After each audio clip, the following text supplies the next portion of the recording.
joining me here at the end of the week. How is everybody? The world seems a little tense, doesn't it? Like we're all kind of just a bit on edge. We're all waiting for the next shoe to drop. We're waiting for the next video to pop. We're waiting for the next salacious soundbite. It's a time where we're all kind of teetering on the precipice of the event horizon. And it is here, make no mistake about it, we are in very pivotal and transformational times. You know, the last, I consume so much media.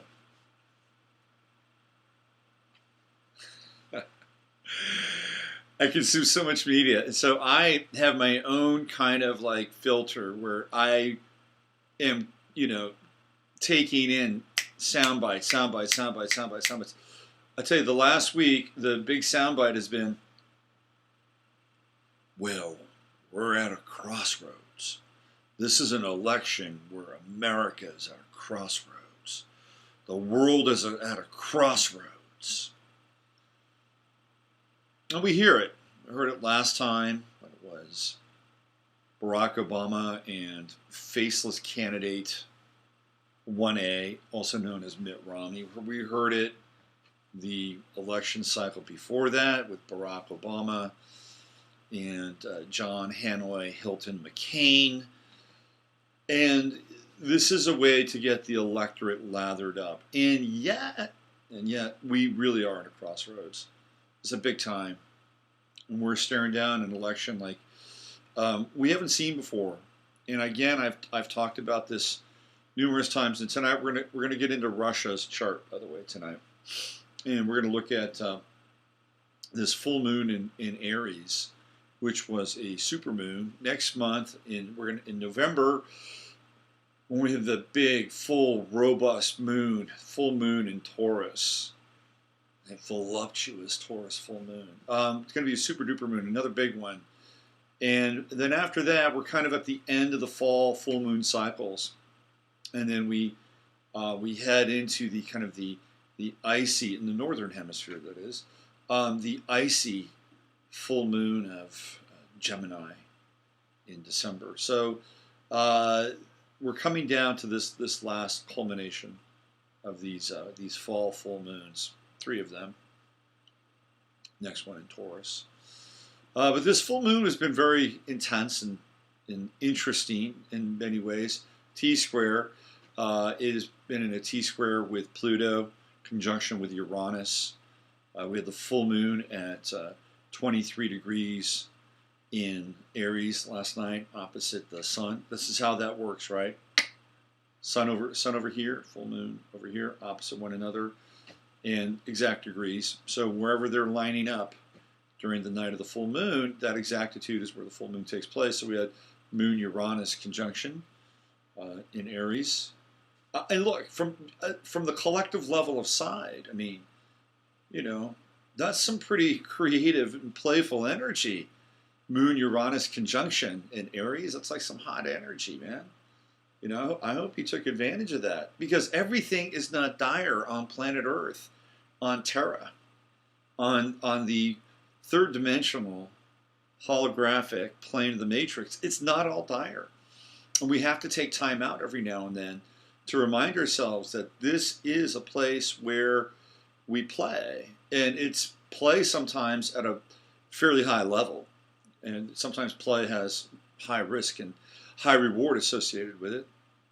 But nonetheless, it is a sphere, or it is a continuum of play. And don't ever forget that. Sagittarius rules gambling. And, well, part of it. Classically speaking, Leo in the 5th house rules gambling. But Sagittarius is it's like good fortune, right? Good, and Sagittarius is supposed to be lucky. And to some extent, Sagittarius is lucky. But coming from a guy that's got Jupiter and Sagittarius, and 25 degrees in the 1st house, my luck is I get what I need when I need it, and not a whole lot more. Or I get what I need, and guess what? Then I'll have another expense. coming up. I think, oh man, I scored, right? Look what I got. Next thing you know, it's like, oh, but hey, you've got this now to deal with that. And at the end of the day, it's fine. It's fine. One of the things that I've heard that really struck me this past year, I was at an event in California doing the Whole Life Expo and teaching out there and doing lots of readings, which I loved. Great contact with the public. And there was a guy being interviewed next to me on one of these online radio stations, and I can't remember who his name was, but one of the things I was listening, one of the things that stood out, he says, money is like fuel for the journey. And if you remember that, if you understand that, and see your resources as fuel for your bus here on this planet, it just becomes so much more manageable in a lot of ways. We can always use a little bit more in our tank, but I always seem to have enough. That doesn't mean you can't, donate to the experience. By the way, I'm doing 15 minutes of flame every day on Blog Talk Radio, for the most part every day, unless I'm just too swamped. But it's been a really empowering experience, and the 15-minute format is just where people are at now. In fact, even now, tonight on Sunday nights, I'm probably going to cut it back because I'm not sure people have 2 hours in their night to just listen to sort of the kind of the depth and the roots of things. We're living in a short attention span society. This is the way it is, and I don't think it's going to turn back. Nobody's writing War and Peace anymore. We're not looking at the great American novel. We're looking at the great American meme, right? Isn't that what it's come down to? The great American meme. Who's got the killer memes? Thank you, Richard Dawkins. So the 15 minutes has been really good. And what's fascinating is I get way more listens on 15 minutes than I ever got on an hour. I wish I'd done this years ago. Years ago, it would have saved me a lot of time and would have boosted the ratings. So let's talk about the full moon energy again. I hope you had an opportunity with that, that electric kind of creative and a little kinky, I mean, Moon Uranus is a little kinky if you think about it. Aquarius. Look, I'm gonna kind of get into the energy a little bit tonight, okay? Because I'm gonna tell you, I think the two kinkiest signs, in my estimation, are Aquarius and Gemini. Coming from me, Aquarius and Gemini, especially, or if somebody's got 11th house or 3rd house planets, and particularly 3rd house. There's something about Gemini which is, it can separate itself. That's the nature of Gemini, and it can watch itself, right? Engage in these acts, no matter what they are, whether they're interactions with somebody on a day-to-day basis, debates, their children. The nature of Gemini is to go like this, right? And so one part of the individual is over here, and the other part is over here, and one is observing. It is internally voyeuristic by nature, Gemini. Internally voyeuristic. And tends to be a little on the kinky side. Just my observations cruising around the internet, not the internet. Sorry, somebody just.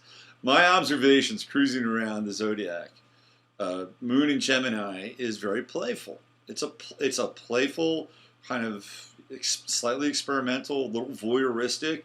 Not quite as voyeuristic as Moon in Aquarius, which can be really unusual in terms of its kind of proclivities and desires. If you've ever connected with anybody with Moon in Aquarius, what turns them on is very, very different.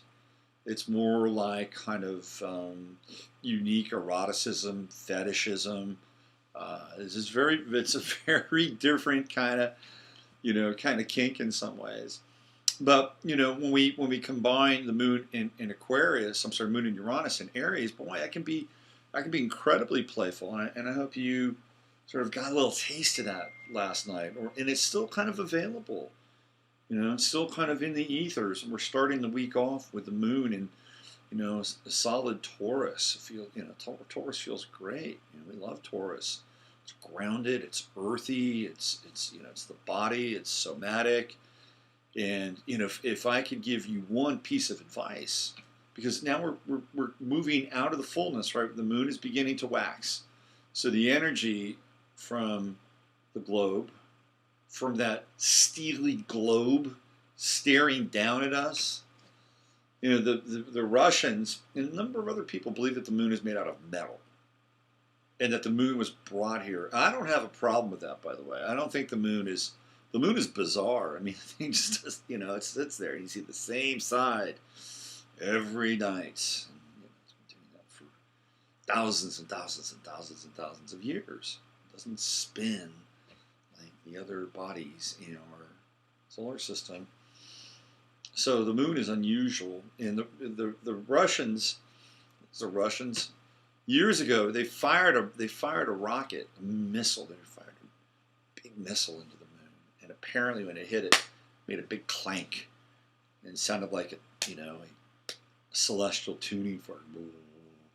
And I've read a lot about the moon. It's soul catcher, right? We've got lives, we've got entities, we've got spirits coming in through the solar gates, and hitting the moon and then being shot down into the earth, into the planet. In fact, the concept is that when the kings and queens of Egypt, by the way, the word pharaoh is never used once in the Old Testament. Think about that. Never used once in the Old Testament. Isn't that interesting? It's true. Look it up. Anyway, but the kings and queens of Egypt, they would be mummified, and they would be in their sarcophagi, and the sarcophagi would be connected to the capstone of the pyramid, which would be aligned with the moon. And so what would happen is, theoretically, is that these spirits were supposed to come in from the sun, which is a gateway and a portal, hit the moon as a soul catcher, and then the moon would shoot it down into the Great Pyramid.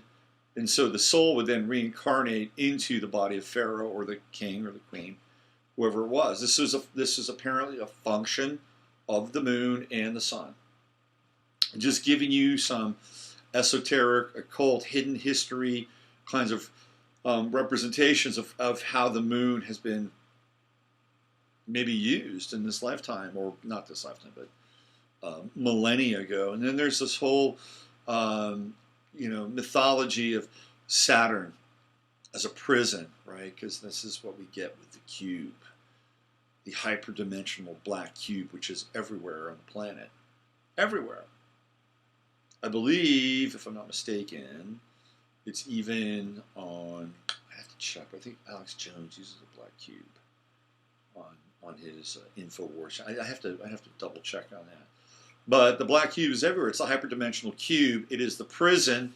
It is the four-square prison of Earth, and the manifestation, the emanation of that is Saturn. We get into the whole talk and mythology about Capricorn and Saturn and L consciousness, and in the cage, the third dimensional cage, and that Saturn has great sway. There's a whole cult of Saturn out there. It's huge. I mean, I had a newsletter I used to do quite a few years ago, and there are just a number of representations of the rings in our culture as far as symbolism goes. And one right off the top of my head, which everybody knows about, is the Nike swoosh. And that's just one. So there's this whole kind of cult of Saturn that is, embedded in our consciousness. And I talked about this on the webinar yesterday. And of course, the height of the chart, 12 noon on the chart, is what? It's Capricorn. And Capricorn, of course, is ruled by Saturn. So Saturn is at the apex of the chart in the Western Placidus tradition. So that gives you some kind of understanding about the importance, relative importance of Saturn and where it takes place. Now, I think, again, and this is what I shared with people on the webinar on Saturday, that we have to become masters of this domain, which is not easy. it is not easy to become a master of this domain because it's, we're dealing in a realm of emotion, we're dealing in a realm of, greater and greater interference. So to navigate through this, and I think mastery is achievable, and I don't believe that it has to be, Saint Germain kind of mastery, but to be able to be who you are authentically, in a real sense of intercommunion and dialogue with your spirit 24/7, that is a level of mastery. And if you can do that and live accordingly, you are a few steps closer to freedom. And freedom is a really tricky proposition here on the planet. Really tricky because to be truly free, you can't be halfway. It's like you're either free or you're not. It's not, and most people are not free.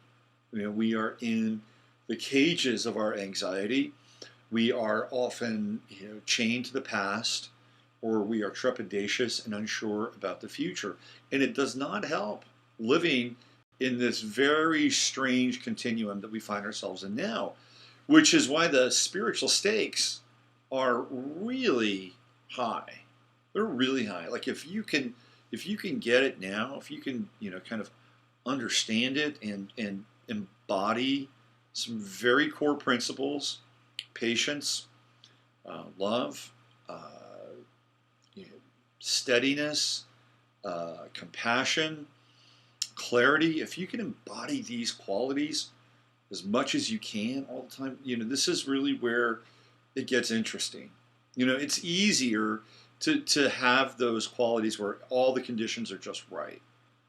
But when things are chaotic and they're noisy and, our attention and our emotions are being scrambled like eggs on the frying pan of reality, it can be very, very difficult. So this is where we are now. We are in the mastery of the domain of Saturn. Of course, Pluto is in Capricorn, has been since 2009, and will be until 2024, fully out of Capricorn. And this has been the rise of the plutocracy. This has been the rise of the oligarchs. This has been the rise of the elite. And when we think of L, of course, we're talking about Saturn. That's where the L descend from. So they see this and they say, "Hey, this is our time.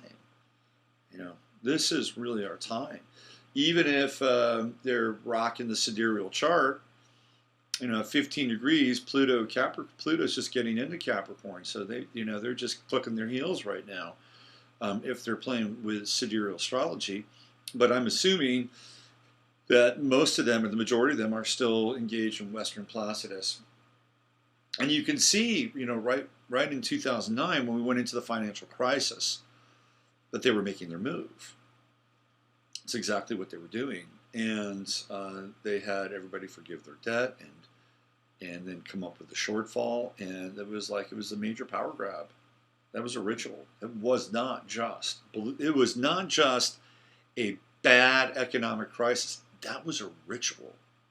And not only were they essentially taking money that wasn't theirs, they were taking anger, they were taking fear, they were taking anxiety, they were taking houses. This was a major kind of point of collectivity, psychic and emotional collectivity for them. And it was a supercharged moment in time. So that's when Pluto went into Capricorn. And of course, the people that were running the show were Ben Bernanke. I mean, he was the guy that was really kind of, at least publicly. And when we here in this country voted not to bail him out, and this happened one time, the lines to Washington burned up. And they were like, "You can't do this, I'm going to my fucking house, you motherfuckers." And Bernanke and the other clown, Olson, who, by the way, there's been rumors that guy was dead. I've talked about this before, you can look it up. And that he'd been completely reanimated. And there are people who knew that he was dead, and they're like looking at him like, what's going on here? Isn't this guy supposed to be dead? Anyway, they were running the show. And what was he? He was a banker, a plutocrat. He was Pluto in Capricorn. Hello? That's when they took over. That was their pooch. Their pooch. 2009. So we're here to deal with the forces of Saturn, Pluto, and Capricorn, some form of mastery. This goes back to what I was talking about with Sagittarius, because Saturn is in Sagittarius, which, if Sagittarius is all about, sort of good fortune and to some extent speculation and faith, Saturn puts a limit on that. Saturn puts a cap on that. And we have to be responsible for our own good fortune and our own good faith to the degree that the divine will meet us. Saturn in Sagittarius is clearly, the Lord helps those who help themselves. That's Saturn in Sagittarius.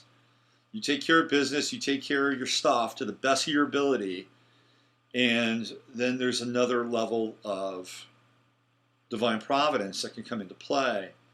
But it's hard. This is not an easy time, and we're dealing with a real kind of major pivot with society and the world structure, from a potential war with Russia and the Middle East to, for all intents and purposes, what would be the coronation of Hillary Clinton as president of the United States, whom I don't believe will last very long if she stays president.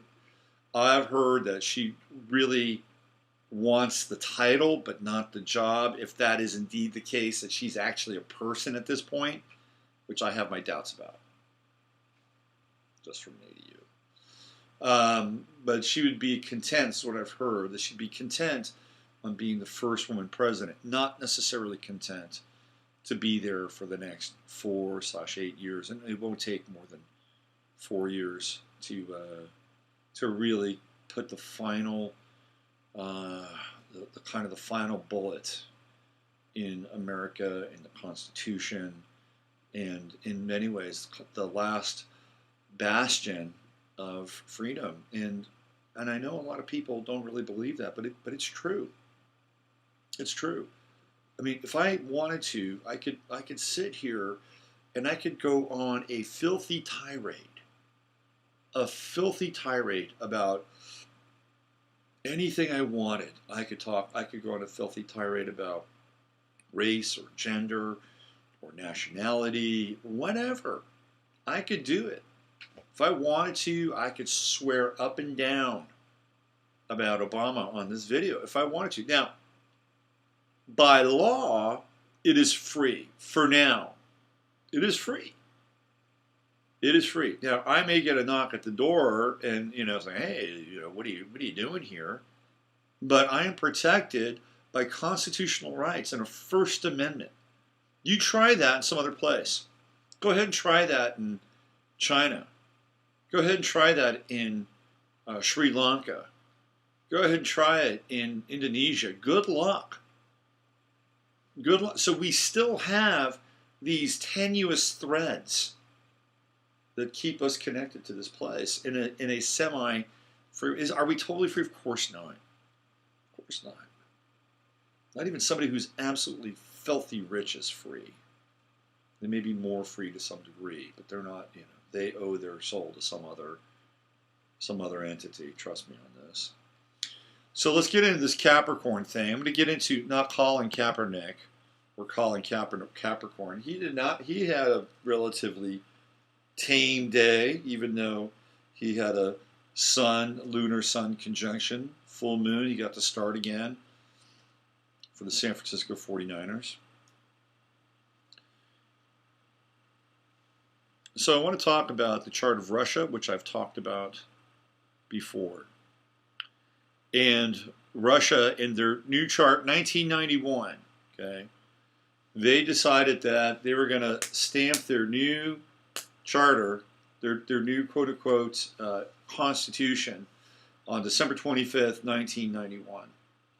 So this year, we're in 2016, so let's see, that's going to be 2001 and 2011. So this is the 25th anniversary of Russia becoming the new Russia. 25 on 25, December 25th, 5:25 p.m. This is the 25th anniversary. How about that? Wow, 5 times 5, 25. Here we go. There's some astro syncing for you. Leo on the ascendant, and we're talking about Leo at 21 degrees, third decan. So that's going to put Leo in what? The Aries decan. Moon in Virgo. Russia's got a moon in Virgo at 2 degrees. So this is a really interesting aspect if you think about this, right? What have the Russian people been doing? The Russian people, Vladimir Putin mobilized 40 million people for a nuclear war. How about that? How about that? We couldn't mobilize 40,000 people for a nuclear war because we'd be arguing about so many different things. You know, we'd be arguing about who gets to sit where, and I don't want to be with this person, I want to be this person, and no, it's not a nuclear war. We can't do this. It will invoke fear. If we invoke fear, everybody's going to get triggered. If we get triggered, we're going to have trauma. This is just not going to happen here. But in Russia, they mobilized 40 million people. Boys and girls, that's Moon and Virgo in the first house, collectively. Virgo rising, Virgo first house, always worst case scenario. Virgo rising people are always trying to figure things out so they don't put their foot in a trap or their foot in their mouth. That's the nature of Virgo rising. Because the backside of Virgo is what? Pisces. If you take anything away from tonight's show, whenever we deal with one sign, we're dealing with the sign behind it. And it is like the back end. Like when you have a computer, you got a front end, you got a back end. The back end is essential because that is like the blind spot. That's where, you always feel like there's something back here, but you don't know, quite what it is. So you've got to take care of what's in front of you, right? But there's that thing. So for Virgo, it's Pisces, and Pisces it's pure chaos. It's pure chaos. Pisces is such an amazing sign. Such an amazing sign. My son, I'll give you a son story, okay? Playing baseball today. And to me, this just typifies Pisces. It is the Alpha and the Omega. It is the Malkuth, or Kether to Malkuth, right? And so he's in the field, he's playing third base, and his kid hits a pop fly, foul, and it's going towards the fence in foul territory. And my kid gets over there, and he runs, and he gets up against the fence, and he backhands this thing just as he's going into the fence, and then he wraps his glove around, and he's basically showing the ball to everybody and wiggling the glove. And it's like a total, kind of showman thing. And it's like, oh, wow, hey, great play, look at that. And then an inning later, or a couple innings later, he's playing catcher, and they've got a kid on first base who's about as fast as a sack of turnips, this kid. And he's got a lead off of first base. It's about 10 inches or a foot, because he's not going to run. But my kid decides he's going to make a play on him. So, he does a little thing with the first baseman. He's signaling the first baseman he's going to make a play. So it's not like he's going to catch the other. That's 13 years old, right? He'll be 13 in March. So he decides to make a play. And he throws the ball down there. And he throws it over the head of the first baseman. And the sack of turnips gets to second base. To me, that is Pisces. One moment, it's like, hey, check this out. Whoa. Next moment, sailing the ball down the first baseline. But that is what Virgo has to deal with in the first house. It can be anything. So Virgo rising, Virgo first house, it's like, got to take care of business. So here we have, in the chart of Russia, the people, right? If we look at the moon, in a chart, we can see how the soul of that country is manifest in the chart. Where's the moon in the United States chart? It's in Aquarius. And are we not a group of just kinky, weird people? Even though sometimes it's a bit on the closeted side, hey, it's here. This is the United States. Moon in Aquarius, strange stuff. Welcome to Transgenderville, Moon in Aquarius. It's unusual, right? It's what's happening. And it's been happening for, a long period. Look at the FBI director. The FBI director, Herbert Hoover. Herbert Hoover was a cross-dresser.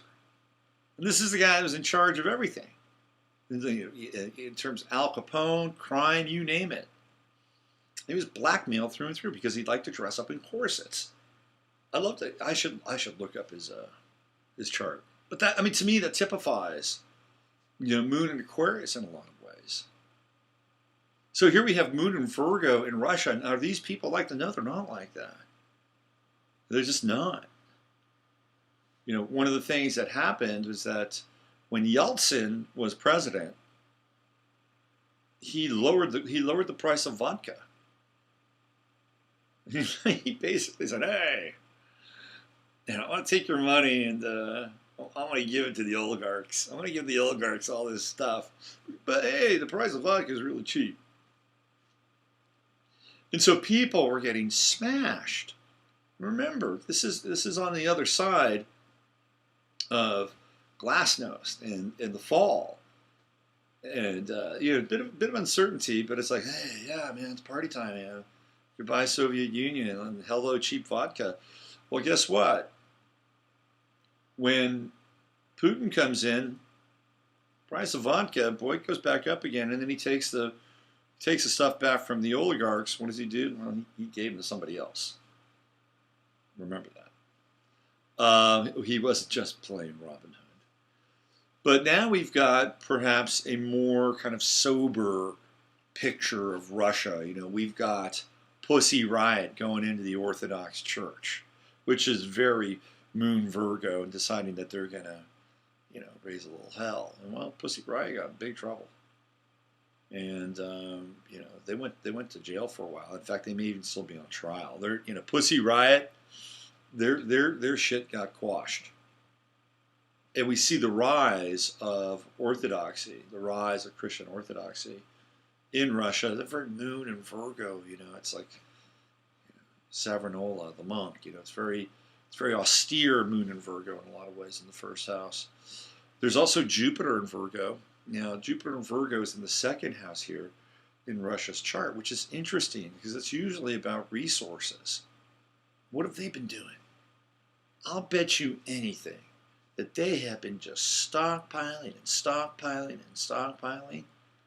Jupiter in Virgo, second house. Now, on the other side, we have Pisces, correct? And Pisces is oil and it's gas.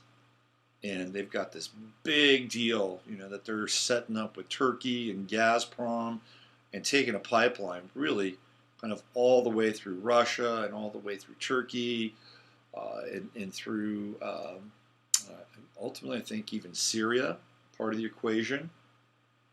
So that's the back end of Jupiter and Virgo, 8th house, other people's money, resources. Hello, Pisces. Right? But they've been stockpiling. I guarantee you that's been happening. And there's a square to Mars here. We've got Mars at 19 in their chart. 19, Sagittarius. So, hey, remember, Mars is what? Mars is action, it's energy, it's the male principle, it's war. Mars is the warrior of the solar system, the Zodiac. But here's Jupiter squaring Mars in Virgo. Just from an astrological perspective, it's like, hey, we're going to expand our second house resources just in case. We've got to get into this square with Mars. By the way, a most unusual chart. No oppositions in this chart. If I wanted to, I could throw some asteroids in there and mess around. Of course, we could have the opposition with the true node and the south node, but there's no oppositions here in this chart. We're talking trines. We're talking some unaspected planets in the square from Jupiter and Mercury to Mars. That's it. Really unusual chart. Super, super unusual chart. Those unaspected planets, by the way, are Venus and Uranus in the sign of Scorpio, down in the 4th house. And this is interesting because, again, what's really taking place there in terms of relationships, in terms of sexuality. In Scorpio can be a little bit extreme sometimes. So it's a fixed sign. I mean, this is really a mystery. This Venus. I'm sorry, it's not even. It's not. It's not. It's Pluto. My bad. It's not Uranus. I've got to wipe off my glass. It's a Venus-Pluto conjunction. Uranus is in Capricorn in the chart. So Venus-Pluto, fourth house. Oh, that's different. Even though it's unaspected, we can interpret this by the transformation of relationship and deep emotional values in the country. Is Russia more conservative than it was 30 years ago? What's really going on? Are they really transforming sort of the nature of their deep emotional connection to home, to their homeland? Are they willing to die for it with Venus-Pluto conjunction? And unaspected. That's another interesting kind of point we could touch on. Mercury-Mars conjunction in Sagittarius. See, that's freedom. This is an aspect that wants to be free.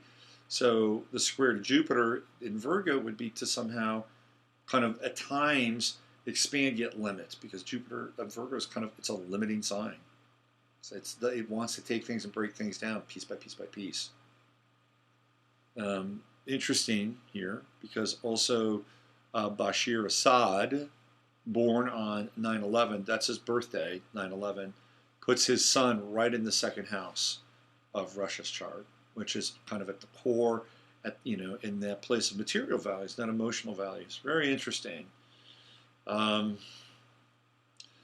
Mercury, Mars, Sagittarius, dealing with foreign countries.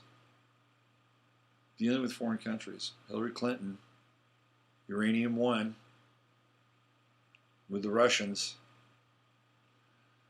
Jupiter, second house. Elements, metals, precious metals. Interesting.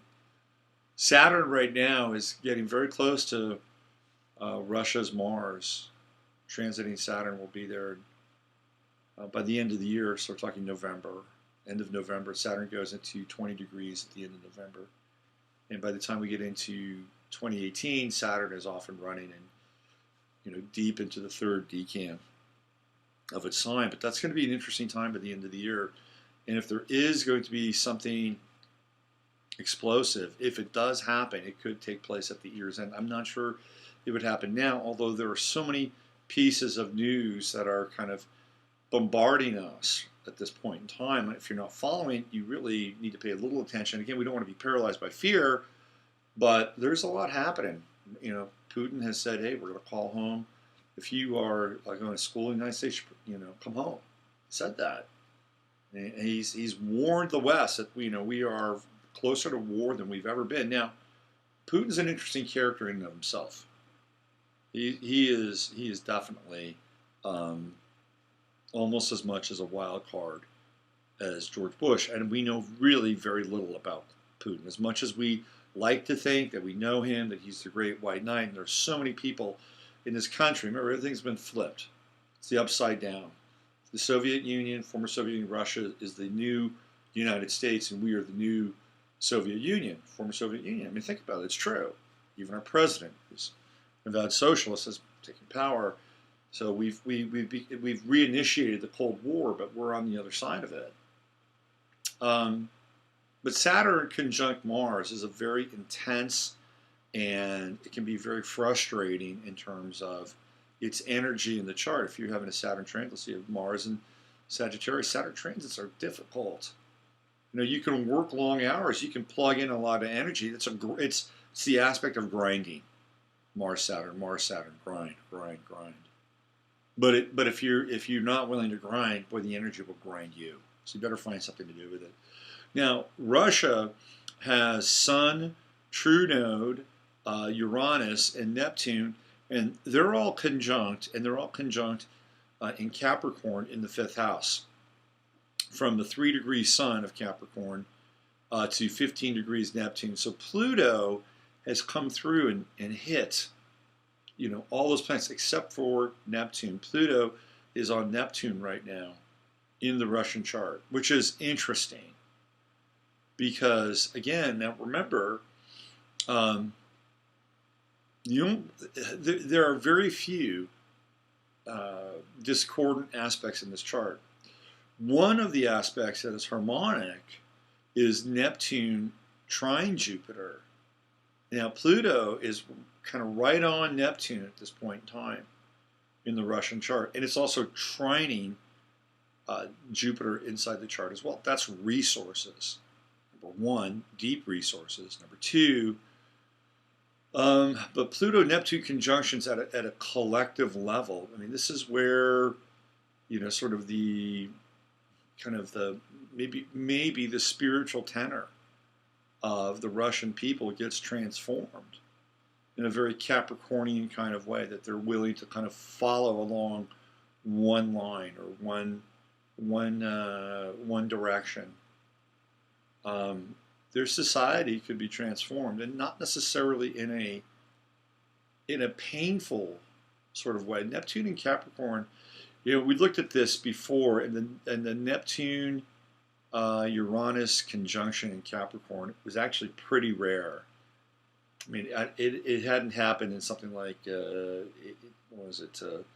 8,000 years or something like that prior to this. So it's a pretty rare conjunction.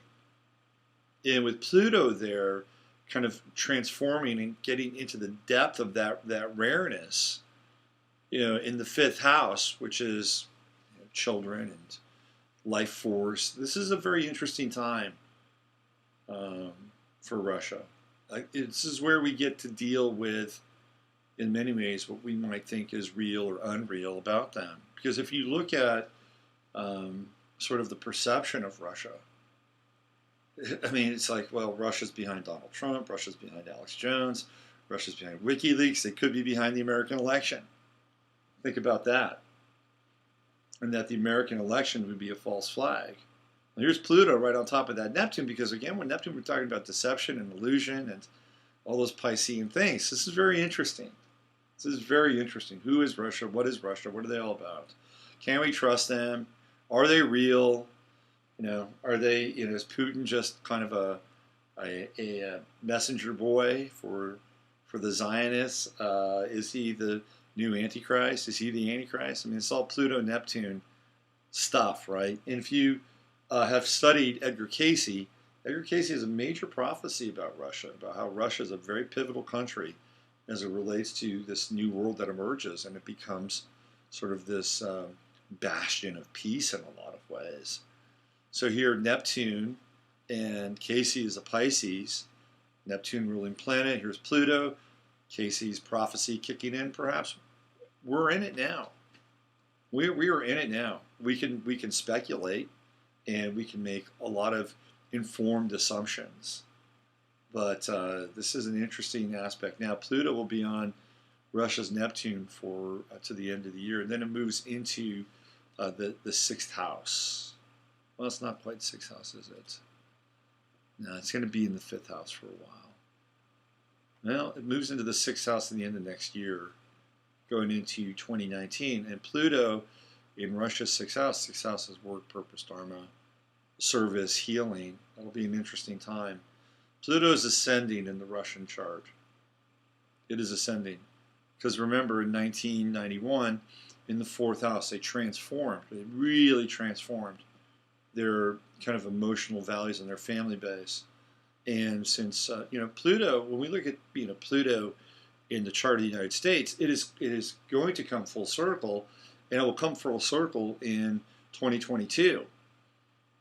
Russia's new Pluto has just started off. It's really only changed one sign, well, two signs since its inception. Think about that.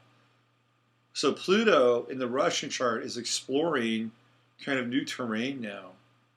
And when it moves into the sixth house at the end of 2017, it can transform its workforce. It can transform how it produces, how it doesn't produce food, but how it can process food, distribution, and all that good stuff. Now, Saturn is going to have an interesting turn inside the Russian chart, and that's going to happen starting at the end of 2017 when Saturn goes into Capricorn. And it's going to start to hit Russia's Sun, Russia's true node, Russia's Uranus, Russia's Neptune. I'm telling you right now, that is going to be Russia's time. It is their time. Because the Saturn-Sun conjunction represents growth, very intense growth in maturation. Maturation. The midheaven in the Russian chart is Taurus. 3 degrees. Now, whoever cast this chart knew something, because the 3rd degree of Taurus is generally considered the most, how do I say this, advantageous degree in all of the zodiac, because it is the 33rd degree. If we start out at 0 degrees Aries and we move 33 degrees ahead, where do we get? We get to 3 degrees Taurus. And that is the number, of course, for the most exalted Mason, the Master Mason, the 33rd degree. And then we're talking about Sirius, and its relationship to the constellation Taurus. Of course, Sirius is the flaming star. It is considered to be heaven for the Freemasons. That is their celestial manifestation of heaven. It's Sirius, 33rd degree. It's right up there, top of the chart. In the Sabian symbols, the 33rd degree is a pot of gold at the end of the rainbow.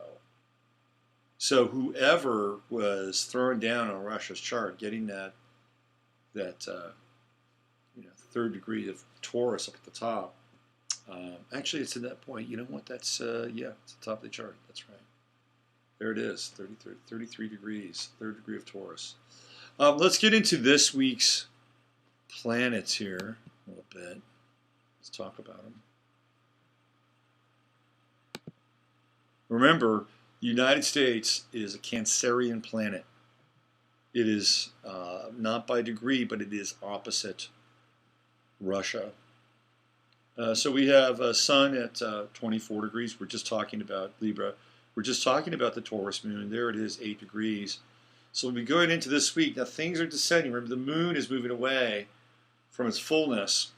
So everything that we've been working on, really since the moon was new in Virgo and going through that Scorpio phase 2 weeks ago, right? So we're working with, moon when it's new in Libra. Yeah, did I say Virgo? Moon in Libra. So now we're on the downside, but it's in Taurus, and there's kind of an energy that wants to build and construct and form, even though the moon is moving away cyclically from that energy.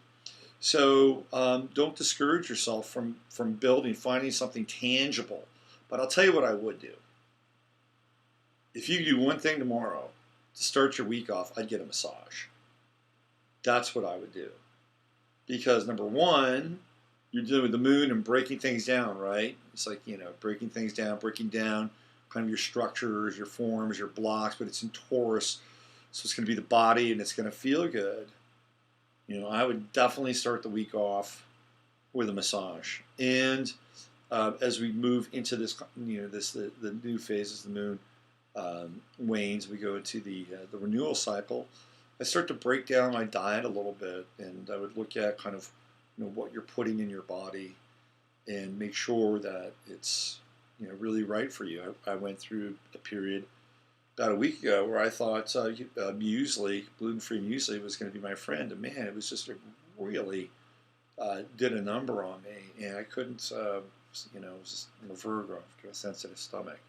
But it's those kinds of things. If you are having allergic reactions, or you're having some issues around your digestion or your food, this moon in Taurus coming into this week, as it's beginning to, again, move towards renewal, this is a time where you can break down your diet and really look at it and simplify things. Simplify things. Taurus likes simple, nice things. I'll give you an example of that. Brian Eno, the great Brian Eno, the electronic musician / composer, he once said, give me 5 or 6 really good options. He's talking about music. Give me 5 or 6 really, really good options. Quality options, the best, instead of 30 mediocre ones. Like all these different, effects and all this stuff. Just wanted the best of the best. And that's what Taurus really, when it's right, and what it exemplifies inside of its sign is that quality, is that body, it's that simplicity, but really good simplicity, really refined. If you're gonna, have a fabric, make it the best fabric, really nice silks or whatever they use, gingham. Okay, I don't know if I can. You know what I'm talking about, there, right? We've got Mercury at 16 degrees, and it's creeping up on the sun. It's creeping slowly onto the sun, and it's good. By tomorrow, we're going to be getting a little bit closer with Mercury and the sun. It's within an 8-degree orb now, so technically it is conjunct. The sun will move into Scorpio in, what do we have here? Let's see, we got the 16th in 6 days. 6 days. So the 23rd, it'll move into Scorpio. So the Mercury will move about 6 degrees per day, roughly. So it'll be around 22. So right around the 22nd, the conjunction will get a little bit closer, and we'll be at 20. Now, remember, Mercury retrograde. Eventually, went through that Mercury retrograde. Mercury's going to catch up, and it will move ahead of the sun. It will do that, but not quite yet. But, we're still in that conjunction phase. It's a great time with a Mercury-Sun conjunction in Libra. Talk, relate, bond, get closer to people, build some bridges. Have a few walls, but build some bridges with the Mercury-Sun conjunction in Libra. It's great for relationships. There's a lot of really great energy for relationships right now. Even Venus in Scorpio, it's in that final decan, which is what we're going to talk about now. So if it's at that 28th degree in Scorpio, it's right there at the edge. You're getting through some intensity around relating, and relating at a level of pretty serious depth. It's in tomorrow night. It moves into the anaretic degree late tomorrow night, 29th degree. But even Venus in Scorpio can be good in a relationship if you're willing to go deep, if you're willing to uncover your fears. If you've got a relationship where you can talk to your partner, Venus in Scorpio can be very powerful. When two people confront their anxieties, their fears, their trepidations, get through them.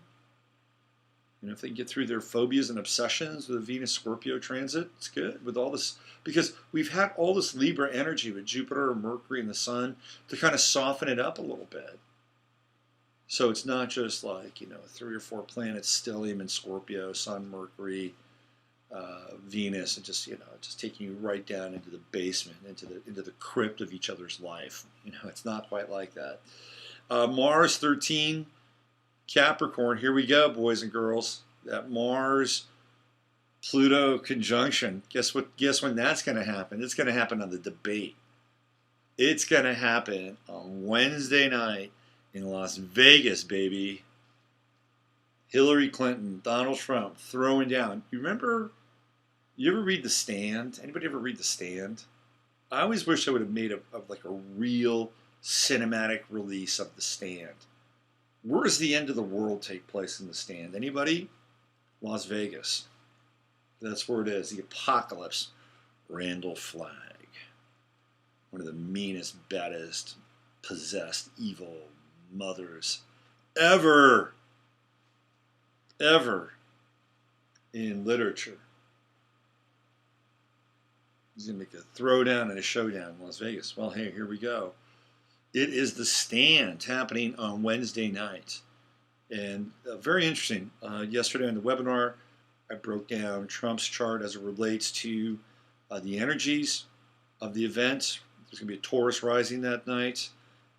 Henderson, Nevada, I believe. Is that where? No, it's Las Vegas. It's in Las Vegas. Henderson Hall, I think that's where it's at. The University of Nevada, Las Vegas. Taurus rising that night, and Uranus and Aries in the 12th house. Get ready for surprises. Get ready for the unexpected. Donald Trump's chart that night it has a lot more conflict. But the moon will be in Gemini. No, take that back. It's going to be in Sagittarius. This moon's going to be in Sagittarius. I was thinking of Trump's moon. Trump has moon in Sagittarius, so he's going to have a moon-moon conjunction. That can be good. I mean, technically, it might help him with women, but he's got South Node conjunct his moon. This is part of astrology that a lot of people don't talk about, and this is where he's getting. His past has come to kind of haunt him, right? That's that South Node where he's been before 11 years ago. Talking about the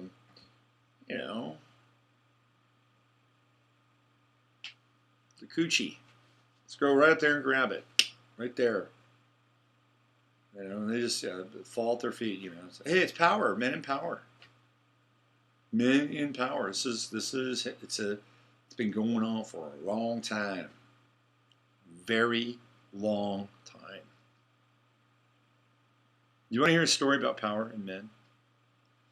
Do you know that when the Beatles toured, they could not, the venues, even though they didn't tour very much, the venues could not be made, the seats could not be made out of cloth. Because the girls at the shows would pee their pants. There'd be like the smell of urine. They'd pee and wet their pants in the Beatles. I don't know how they did this. Total psychological operation, by the way. And they would have to come in and hose down the seats. Same thing happened with a singer by the name of Leif Garrett. Same effect. Same effect. They have to hose the seats down. This is what happens. Men have their own version of it. Men get stupid. When men are around a really powerful, beautiful woman, they just get stupid. I'm not sure they pee their pants. But this thing has been going on for a long time. Anyway, it's his past. It's the South Node in Sagittarius. Conjunct his moon, which is women, in his 4th house, which represents Cancer. But it's Sagittarius. What does Sagittarius want to do? Wants to say what it wants to say. So we're going to have the moon in Sagittarius. It could be good for him. Could be. But it could also be, highlighting that kind of Achilles heel of the South Node. Right? And Saturn. No, it's in Gemini. I take that back. Man, why is my head? I'm trying to do the math in my head. I apologize. It is moon in Gemini. The moon is in Gemini. I was thinking this. Because what I was doing is I was looking at the synastry chart in my head, and I was seeing, anyway, the moon is in Gemini on Wednesday night. And that's actually going to be good for Trump. Thank you. It's going to be moon, sun conjunction in his chart. Moon conjunct Uranus, and that's where his true node is. Okay, got it. And then the South Node, that's where Saturn is. And that's where he's going to have this Moon-Saturn opposition. It's going to be a little tricky for him. Because again, the South Node in his chart is in Sagittarius, and it is conjunct the Moon. So, but he's going to have to actually so the Moon is going to be at the height of his chart in his 10th house, conjunct Uranus. He's going to have things that he's going to have to deal with. But I'm going to tell you right now, he's going to drop some bombshells. The bombshells are coming. They're going to be coming at Hillary Clinton because she's got, check this out, transiting Moon is going to be conjunct her Uranus. It's going to be just on the other side of Trump's Uranus, but it's going to be in that same neighborhood because they both have Uranus in the sign of Gemini. But in her chart, Uranus is in the 8th house. So it's hidden, it's dark, it's occulted. And here comes that Gemini moon, which is scandalous. It is gossipy. And Trump's got all kinds of squares and oppositions going on for that night. But we know one thing about Trump is he actually thrives in those environments where he's cornered. He was a little cornered on on the last debate. He came out a little slow, but the next thing you know, man, he's like pacing. I thought at one point he was just going to walk by Hillary and just, sucker punch her right in the gut. Right in the gut. I mean, look, he could never get elected. Never. Ever. If that ever happened. But, I mean, I'm having a bit of a fantasy. I'm just having a bit of a fantasy there. Just watching Hillary bowl over. Just, ooh. Ooh. People would be stunned. They wouldn't know what to do. They wouldn't know whether to throw, have the cops up there or the troops up there. But how many in America would just go, yes? Be like punching the bull through the uprights. Yes. Because he's been untouchable. I know it's terrible. I'm not advocating it. I'm not advocating violence. But, look. Hillary, is not, she's not the most likable person. And Trump's really, for a lot of people, is not really likable either. So it's just a moment of schadenfreude, that we want to see sometimes people who are kind of at the top of the pyramid take a bit of a tumble. That might be a bit much, not advocating it, Donald. But it just almost felt like he was going to do that in the last debate, right? It's like, oh, he's going to do it now. He's going to do it now.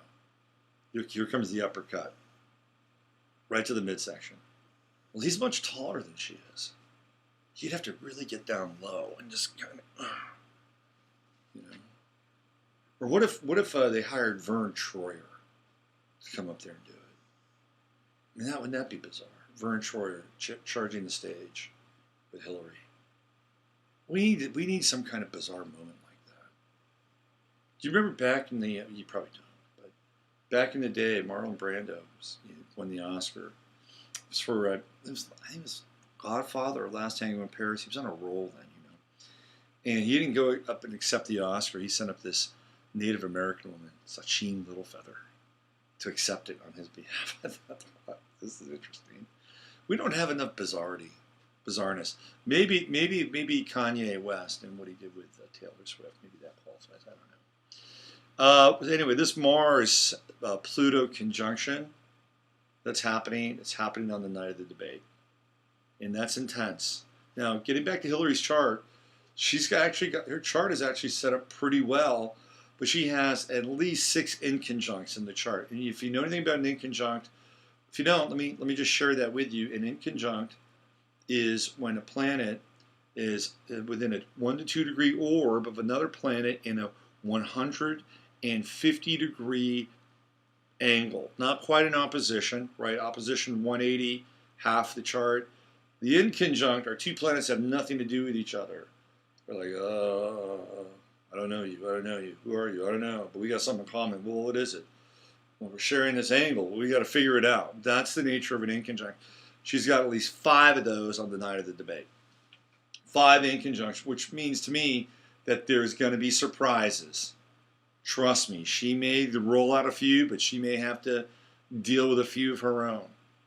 Her chart is easier on some level, but the squares that she does have are coming right from Uranus in the 12th house of the chart for that night.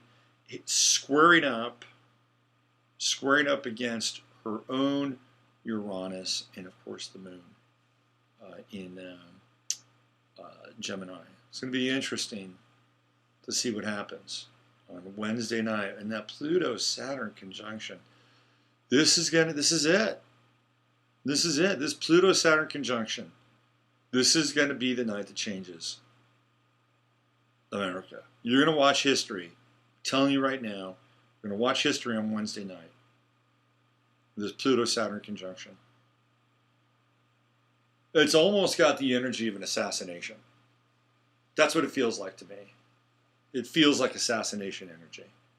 Somebody may not make it out of that place and I'm not saying it's going to happen, but that Pluto-Saturn conjunction in Capricorn, and by the way, it's right at the top of the chart. Right at the top of the chart for the debate that night. Highest point in the chart, Pluto-Saturn conjunction. I'm sorry, Mars-Pluto conjunction. Powerful. Jupiter is in Libra, 6 degrees. Again, expansion through relating, expansion through relationship. And I was talking with a good friend of the show, Gloria. Gloria Savage O'Neill. Great person, wonderful astrologer, has an amazing line of essential oils, ancient aromas. She does everything. She crafts them all herself.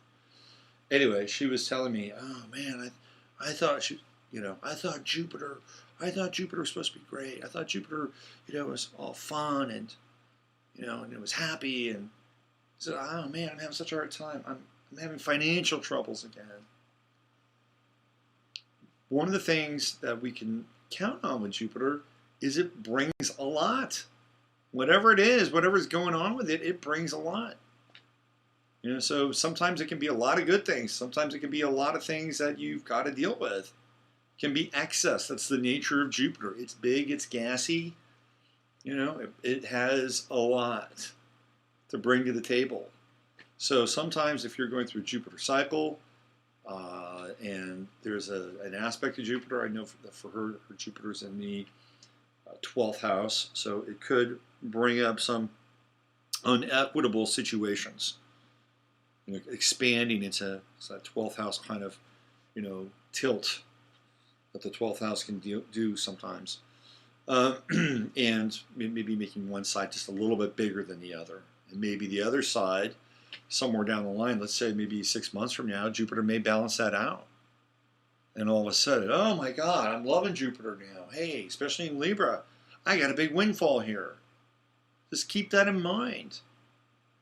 So really, if things aren't going well right now, hey, there's the other side of the the scales. Saturn at 12, Sagittarius, and Saturn. I guess the closest thing we've got going on here is that's square to Mars. Not square to Mars. Square to well, it's moving past Neptune now, but it is squaring the South Node, and that's an interesting aspect. What are we trying to get to here with the South Node square? Who knew what? What's going on? What happened? What's the truth? This is all Saturn Sagittarius. We're working hard. We got the WikiLeaks. We're pounding. We're trying to get the truth out there. This is what's happening in that South Node, and even the North Node in Virgo creating this T square with Saturn. This is painful. This is totally painful. But we're trying to get this sort of these events that have taken place in the past. Trying to get them out, but it's not always easy. It's not easy at all, especially if there are people inside the government or the media that are aiding and abetting illusion and libel. This is what happens, and this is what they've been doing. Uranus is at 22 degrees Aries, retrograde. We went through that Sun-Uranus opposition. That was yesterday and Friday night. The sun's moving away now. That was part of the full moon cycle. And we're beating the drums of war. We're in that third decan, that Sagittarian decan, dealing with countries, principalities, and the powers of principalities the world over. In Sagittarius, the 9th house. Neptune, Pisces, 9 degrees. And right now it's very nice sextile with the moon. Boy, if you have somebody you're with tonight, use that, and hopefully you're not listening to me, and I don't know. I just don't think that people would be listening to me and be in bed with each other and cuddling. I just don't think that's going to happen. And quite frankly, I hope it's not happening. But if an hour from now or 20 minutes from now, maybe when I stop the stream tonight, you can do that, do it, because this is great energy for that with the moon and the Neptune sextile. Wonderful. Getting very close here. Let's see, true node in Virgo, 12 degrees. Inching closer and closer and closer to my Pluto in my chart. That'll be interesting. And we're still dealing with Virgoan energies. We're still, it's still really, you know, of course we don't have Jupiter in Virgo anymore, but we have the true node in Virgo. And so we're still going to be in this Virgo energy until after the first of the year. It's a time to learn things, to craft things, to get better at things. I was talking with my girlfriend tonight. We're talking about, you know, what can we learn? What can we do? If everything went to shit, what could you do? And I said there, well, I can grow some food. Well, what else can you do? I can do a few things. I'm a good improviser. But it's like, you know, we've got to learn a few things. Question, do you know how to dry food? And then dry food without electricity. Can you do that? Do you have a solar oven that allows you to dry food? Whether it's vegetables or fruits or meats. Can you can something? Can you sew? Can you fix an engine? What can you do? True node is in Virgo. We'll be here until the end of the year, going into 2017. You still have some time. Pick up a couple skills. That's my advice. Chiron in Pisces, 21. If you were born in the year 1966, you're going through your Chiron return. Congratulations. You get to deal with things like your faith, you're falling away from the church, the creating of a new spirituality for yourself in a time when spirituality is probably more of a currency than any other time that we've been on the planet, because we have to connect with that thing inside of us that is internal and gives us the chronometer of peace, our true north inside of our chart. And it's not just for people going through their Chiron return. That's their journey. That's their path, and they have to work that out. But it's there for all of us. How can we remain more compassionate without completely, people just are shutting down. They're just shutting down. And Chiron in Pisces is kind of encouraging us to stay open. But not so open that we've got open borders. Hey, come on in. Here, take my cat. I know you're hungry. Take my cat. I know it's a part of your religion here. No. We don't want that. That's the other side of Chiron in Pisces. That's not good. That's the bleeding heart. That's the bleeding heart that hands the intruder a knife and just says, cut it open. No. You have to have some discernment there. But we also can't shut down to the point where we're just like, I've got Muslims living right next door to me. Now, if I was an Islamophobe, boy, I might be listening. I might have some device over there. I can hear them. What are they talking about? I got a little boy living over there, a little girl, very sweet. The grandmother comes over, her little hijab. That's very nice. I'm not making any judgment calls on them. So this is kind of where we are. We have to, we've got to use some discernment here with this Chiron and Pisces. So we have to stay open, but not too open. It's the nature of it. Okay, it is 11:14 here. You're listening to the Sunday night live stream. I'm Robert Phoenix. And one of the things I wanted to talk about, just briefly, because I talked about this on the webinar, which I thought might actually interest some people here. It's a phase called the void of course moon, and it's when the moon changes signs. Some people might know about it. Other people, may not know about it. So when the moon finally is finished aspecting the sun, there's a period before it kicks into the new aspect where it moves into the new sign and actually takes shape and becomes this kind of, living, breathing entity inside the chart. It's called void of course. And it can take place over a period of minutes or a couple of hours. A few years back, there was almost a 3-day period where the moon was void of course in the sign. I think it was Cancer. Wild void of course. Void of course moons are like mini versions of the Mercury retrograde. And if you can see a void of course moon coming, the next one, of course, will be between Taurus and Gemini. You don't want to plan a whole lot during a void of course moon. You just don't. I've seen the actual void of course moon take shape in my life, or not take shape, because it can be a little funky. It's a tricky little aspect of void of course moon.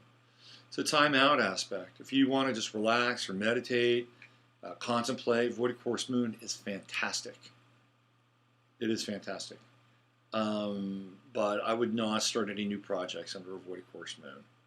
So remember, it takes place after kind of its last aspect to the sun, as it moves from one sign to another. If you go to Astrodienst and click in, you can see where they'll say moon void of course VOC between this time and this time.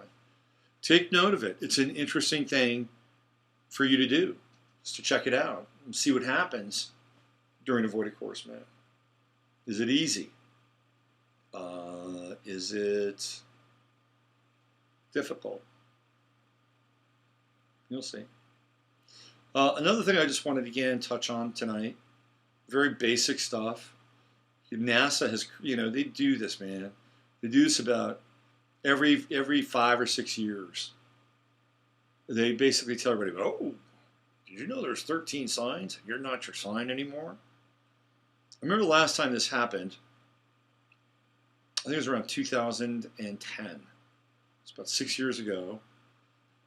And there was an astronomer at a junior college, I think, in Minneapolis or Minnesota. And he somehow got on Good Morning America or something like that. And he basically said, well, there's 13 constellations. It means there's 13 signs, and most people are not the signs they think they are. It's like, oh, no. And then it lasts for a few months, and then it goes, and then 5 or 6 years later, somebody's back at it again. This time it's NASA. And people keep sending me all these emails. Robert, what do you think about this? Robert, what do you think about this? And I said, okay, well, here's the deal. That's part of a different system. Part of a different system. That is not Western Placidus mundane astrology. That's called sidereal astrology, and that's part of a lunar system, lunar calendar. We don't do that. You can do it if you want, but hey, go learn about it.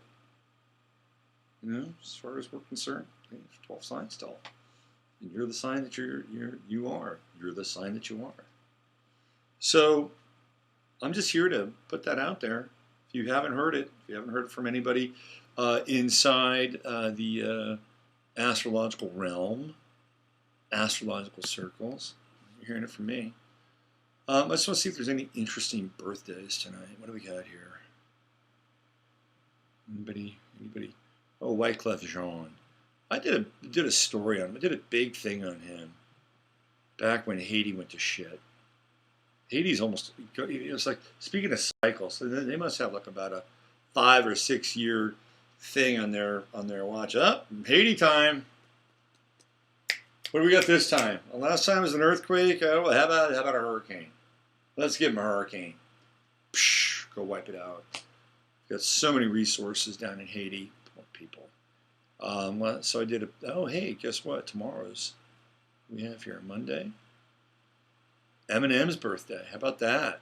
Marshall Mathers. What happened to him? Montgomery Clift. Not a lot of people know who Montgomery Clift is. He was in Red River, brilliant first film. He was an American actor. He was born in Omaha, Nebraska, 1920. He had those standout Libran good looks. The other thing about Monty, is that the rumor has it he was a hermaphrodite. And I wonder if we could find this somewhere in his charts.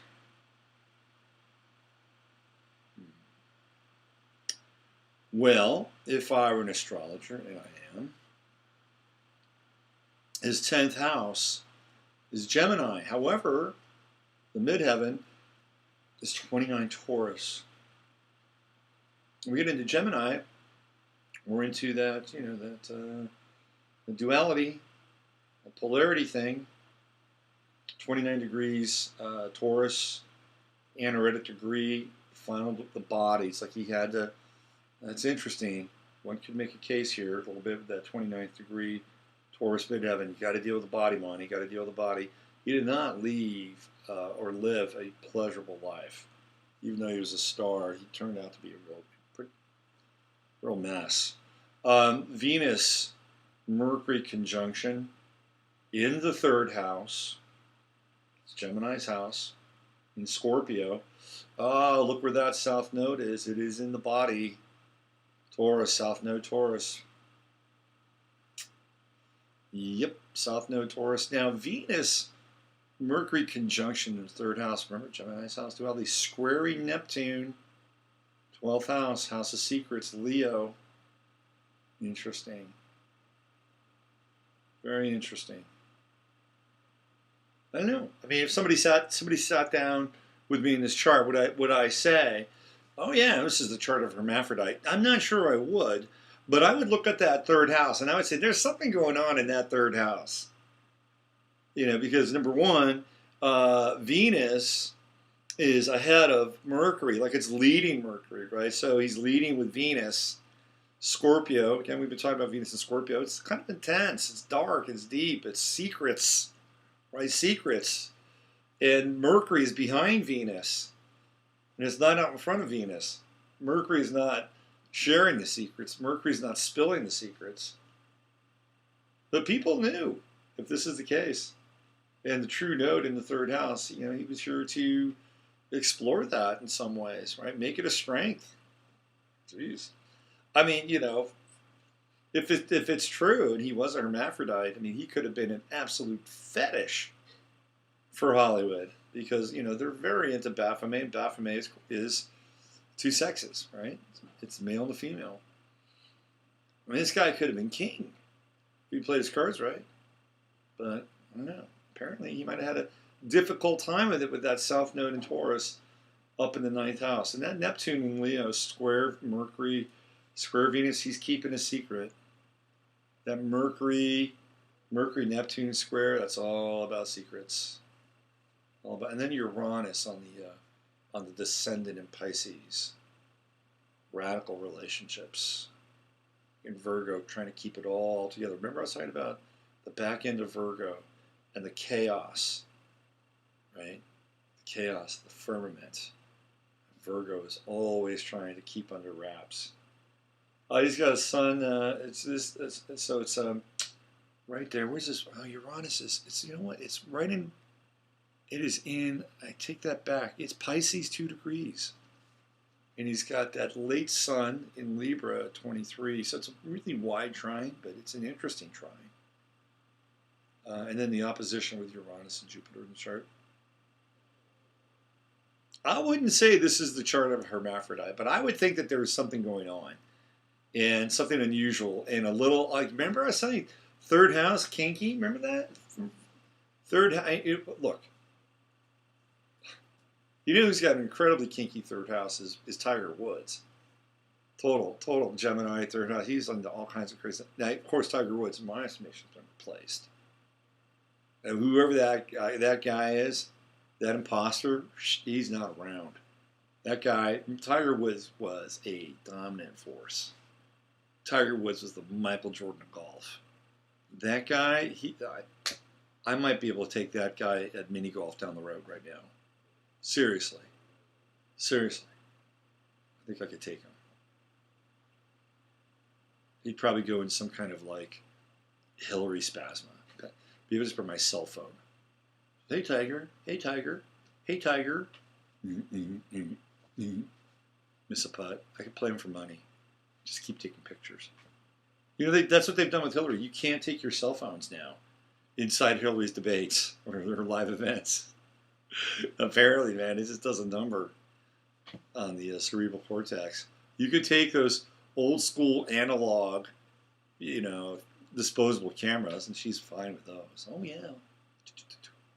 But cell phones, no. The other thing with cell phones, right? You hold up a cell phone, what do you see when some of these debates with Hillary? You don't see anything. You don't see anything. There's another reason why they don't bring this up, because they can't run their little fake, rallies with Hillary. because there's no image on the other side of the cell phone. Well, what's it all about, Alfie? What's it all about, Jasper?